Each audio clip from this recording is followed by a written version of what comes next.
Plus programme में आप सबका स्वागत है।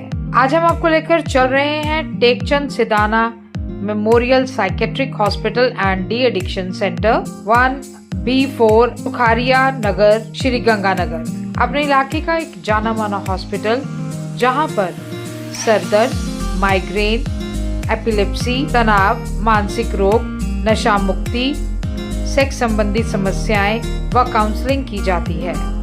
दूर दूर से रोगी यहां आते हैं और अपनी बीमारियों का इलाज करवाते हैं। हमारी टीम ने डॉक्टर रूप सिदाना जी से बातचीत की, जिन्होंने हमें Tekchand Sidana memorial psychiatric hospital व डी एडिक्शन सेंटर के बारे में विस्तृत जानकारी दी। आइए चलते हैं Tekchand Sidana memorial psychiatric hospital and de addiction centre, Shri Ganganagar. दर्शकों, पंजाब प्लस चैनल पे आपका स्वागत है। आज हम आए हैं डॉक्टर रूप सिदाना, जिन्होंने 1983 में गंगानगर में अपनी सेवाएं जारी शुरू की और अब 42 इयर्स हो गए ये अपनी सेवा यहाँ पर दे रहे हैं।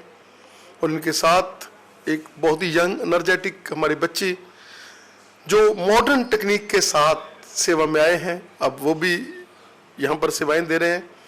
डॉक्टर रूप सिदाना जी, स्वागत है आपका हमारे स्पेशल शो में। Thank you Richie Garg ji, आपका बहुत बहुत शुक्रिया। आप इतनी दूर से चल के ये अपने चैनल के लिए मेरे साथ रूबरू हो रहे हैं और उम्मीद है कि अपनी बातों से लोगों का कुछ न कुछ फ़ायदा होगा, जानकारी मिलेगी और कुछ भ्रांतियां दूर होंगी। स्कैट्री, जिसके लिए सारा वर्ड आज अटैच है, चाहे वो छोटे छोटे बच्चे हैं, वो कहते हैं हमारा जी नहीं लग रहा, चाहे वो बड़े हैं। क्या कहना चाहेंगे कि आज का ट्रेंड ऐसा बन गया कि लोग उदास रहना शुरू कर दिया, लोगों ने अपने आप को पेशेंट समझना शुरू कर दिया, लोग नेगेटिविटी में जाना शुरू कर दिया लोगों ने। क्या कहना चाहेंगे? आज का युग जो है वो टेंशन का, स्ट्रेस का युग है। बचपन से लेकर के जवानी और बुढ़ापे तक लोग जो हैं वो टेंशन में रहते हैं, सिर्फ अपने लिए नहीं, क्योंकि वो दूसरों की तरफ देख करके ज़िंदा रहते हैं।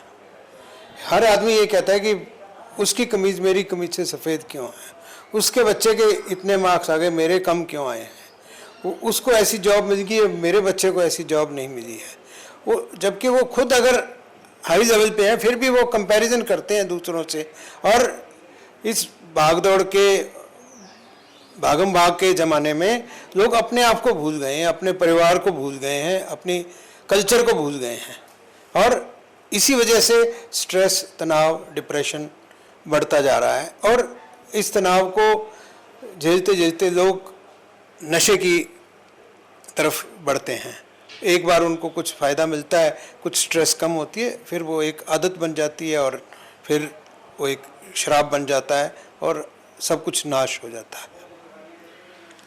डॉक्टर साहब, क्या कहना चाहेंगे कि अगर वो कोई किसी को देखता है तो उसके पीछे उसका संघर्ष, कैसे वो लोग इस जगह पर पहुंचते हैं, कैसा आज का युग है जिसमें it's very difficult to exist.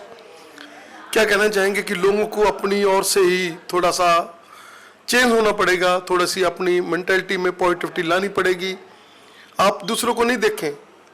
अब मैं अपना चैनल चला रहा हूँ पिछले 25 साल से, मैंने आज तक किसी का चैनल खोल कर नहीं देखा कि कोई क्या कर रहा है।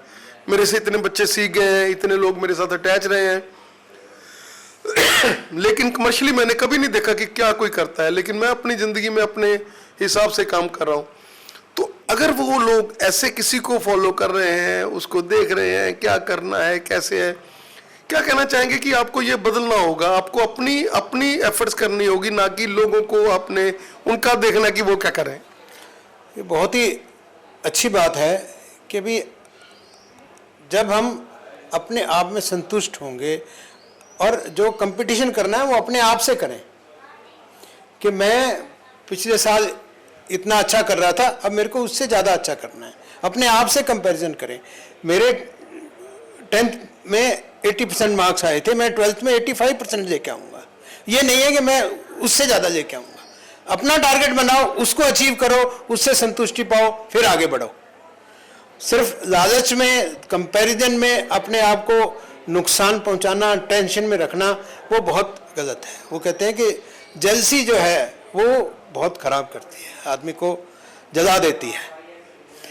जबकि स्पर्धा या एनवी जो है वो ये है कि ठीक है, अगर आप दूसरे को देखते हैं, अपने आप को कोशिश करें कि भी आप आगे बढ़ पाएँ, लेकिन दूसरे का बड़ा घर देख करके अपने छोटे घर को नुकसान नहीं पहुंचाएं। आजकल ज़माना सोशल मीडिया का है, हर कोई जो है वो ये देख रहा है कि उसने फेसबुक पे ये पोस्ट डाली है, वो वहाँ घूम रहा है, वो जबकि वो चेहरे हंसते हुए हैं लेकिन अंदर उनके क्या है वो फेसबुक नहीं बताएगी। उसके इंस्टाग्राम पे पोस्ट है, उसमें 50 लाइक आ गए, उसके 1000 लाइक आ गए, उसके 2000 फॉलोअर्स हैं। उन चीज़ों को देख करके अपना दिल, अपना दिमाग खराब करना ठीक नहीं है। अपने आप को संभालें, अपने आप में शांति संतुष्टि रखें और परमात्मा पर विश्वास रखें, ताकि जो आप कर रहे हैं वो अच्छा हो और आप उसमें संतुष्ट रहें। जैसे आजकल यंग ब्लडर्स, अगर हम बात कर रहे हैं यंग ब्लडर्स की, तो उनमें एक प्रेशर, हमने ऐसे करना है, सेक्सुअल लाइफ अपनी ख़राब कर रहे हैं, अफीम खा रहे हैं, कोई ना कोई ताकत वाली चीज़ कोई भी दे दे, हाथ में रख दे कि क्या है, इसके साथ तुम्हारा ये हो जाएगा, इसके साथ टाइम बढ़ जाएगा। बहुत ज़्यादा इसमें लोग ग्रस्त हो रहे हैं। क्या कहना चाहेंगे कि एक डॉक्टर जिसने स्टडी ली है, अरे भाई सेक्स स्केटी के साथ अटैच है, वो डॉक्टर जिन्होंने इतना पढ़े लिखे हैं, जिन्होंने इतनी डीपली इसको स्टडी किया है, आप उनके साथ काउंसल करें, उनके साथ बात करें, इंस्टेड कि आप लोग एड्स को देखकर, आप लोग किसी की सलाह को लेकर, आप लोग केमिस्ट के पास जाकर कि मेरे को ये दे दे वो दे दे। आप you have to be changed. Sexual problems जो हैं बहुत कॉमन है और सेक्स एक टैबू है। हमारी हिंदुस्तानी कल्चर में सेक्स के बारे में बात करना जो है बुरा समझा जाता था, अभी भी बुरा समझा जाता है बहुत सारे सोसाइटीज़ में। तो अगर किसी को सेक्स की प्रॉब्लम है तो वो अपनी फैमिली में भी बात नहीं करता, अपने दोस्तों में भी बात नहीं करता है। वो देखता है कि पब्लिक टॉयलेट में कोई पोस्टर लगा हुआ है या रेडियो या टीवी पर पट्टी आती है, उसमें कोई खानदानी दवाखाना या शफाखाना या कोई सेक्स स्पेशलिस्ट है जो हर हफ्ते में कहीं जाकर के कैंप लगाता है और वहाँ से वो लोग दवाइयाँ लेकर के, या ऑनलाइन बहुत सारे प्लेटफॉर्म है जहाँ से उनको मेडिसिन मिल जाती हैं और उन मेडिसिन का क्या इफ़ेक्ट है, क्या साइड इफ़ेक्ट है, उसके बारे में कोई जानकारी दिए बिना वो इन चीज़ों को इस्तेमाल करते हैं। इसके अलावा अपने दोस्तों से सीख कर कि भी अफीम खाने से या वियाग्रा खाने से या कुछ भी XYZ दवाई लेने से मेरी ताकत बढ़ जाएगी, मेरी पावर बढ़ जाएगी, मेरा टाइम बढ़ जाएगा, वो अपना नुकसान करते हैं। उसके बजाय उनको चाहिए कि अपनी बात शेयर करें, अपनी बात को एक क्वालिफाइड डॉक्टर के पास जा कर के काउंसलिंग करें। उसके बाद अगर दवाई की ज़रूरत है दवाई लें, अगर कपल थेरेपी की दोनों हस्बैंड वाइफ को जा कर के ट्रीटमेंट देने की ज़रूरत है तो साथ जाएं, शर्माएं नहीं, घबराएं नहीं, लेकिन प्रॉपर ट्रीटमेंट लें ताकि आप अपनी ज़िंदगी अच्छे से गुजार सकें। जैसा कोई ज़माना था कि हम कहते थे कि साल 16वां चढ़िया, जवानी आ रही है बच्चों को। आजकल तो 12 साल के बच्चे जो हैं वो जवानी में हो रहे हैं, चाहे वो मेल है चाहे फीमेल है। और उनकी मैरिजेस, जैसे हम पहले कहते थे 18-19 साल में, 20 साल में, 21 साल में मैरिज हो जाती थी, आजकल मैरिजेस बहुत लेट हैं। आप एक स्केटी के डॉक्टर हैं, क्या उनको क्या राय देंगे, कैसे? क्योंकि उस समय हार्मोन्स हमारे बन रहे हैं, हमारे सेक्स की जो तमन्ना है वो बढ़ रही होती है, और उसके साथ साथ हम लोगों को पढ़ाई के प्रेशर्स कैसे करें, वो लोग कैसे बच्चे अपने आप को इस प्रेशर के साथ अटैच करें? जो अब जो जनरेशन Z या Z जनरेशन बोलते हैं, वो उनका जो पोषण है, उनका जो ग्रोथ है वो बिल्कुल डिफरेंट हो रहा है। वो मीडिया से बहुत ज़्यादा अफेक्टेड हैं और उनको खासकर कोविड के बाद में सोशल मीडिया के साथ बहुत ज़्यादा अटैच हो गए हैं, क्योंकि उन दिनों में पढ़ाई इंटरनेट से होने लग गई थी, इसलिए उनकी नॉलेज, उनकी जो एटीट्यूड है वो चेंज हो गए हैं और वो लोग, उनको नॉलेज बहुत ज़्यादा हो गई है लेकिन विजडम उतनी नहीं है अभी, इसलिए उनको गलत रास्ते नज़र आते हैं। और जिस तरह से अभी IT का ज़माना है, लोग जॉब करते हैं, साथ रहते हैं, जो सेक्स का डिफरेंस ऑलमोस्ट ख़त्म हो गया, जेंडर इक्वालिटी की तरफ हम बढ़ रहे हैं, पर शादी का जो टाइम है वो जैसे जैसे लेट होता है वैसे वैसे कॉम्प्लिकेशंस बढ़ती हैं और एडजस्टमेंट मुश्किल हो जाती है। इसलिए शादी का टाइम अप्रोप्रिएट होना ज़रूरी है, और अगर आपने शादी करके बच्चे करने हैं तो बच्चों की के लिए भी आपकी एज प्रॉपर होगी तो आगे वाली पीढ़ी अच्छी आएगी। आजकल 30-35 साल तक शादी का नाम नहीं लेते हैं, और शादी करने के बाद में वो बोलते हैं कि 5 साल 10 साल अभी हमने एंजॉय करना है लाइफ में, अभी बच्चा नहीं करना है। ये चीज़ें जो हैं वो बहुत मुश्किल पैदा करती हैं पेरेंट्स के लिए भी और बच्चों के लिए भी, इसलिए इन चीज़ों का ध्यान रखना ज़रूरी है। जैसे जनरेशन गैप, जो पहले वाले जो 60s हैं, 70s हैं, 75 तक हैं, उन लोगों की मेंटालिटी, उनके वो बच्चे अब बड़े हो चुके हैं, उनका माइंड ये रहता है कि हम लोग भी अपनी जनरेशन जैसे हमारे माँ बाप ने बनाई है वो बनाए। लेकिन आजकल बच्चे कहते हैं मैं शादी तो करनी नहीं, तुम कर लो। अब बच्चे बड़े हो रहे हैं, जब शादी का नाम लेते हैं तो वो कहते हैं नहीं तुम कर लो शादी, मैंने तो करनी नहीं है। उनका इंटरेस्ट नहीं है, ना लड़कों का ना लड़कियों का। पहले ज़माना था हम लोग पूछने भी लग जाते थे, आजकल वो कोई प्रभाव भी नहीं करता। और काफ़ी बड़ा ये जो है एक प्रेशर सिचुएशन जो है माँ बाप के ऊपर रहती है। बच्चे तो दे आर फ्री, आपने जैसे बोला कि उनमें तो जेंडर का फर्क ही खत्म हो गया, उनको तो कोई है ही नहीं इस चीज़ का।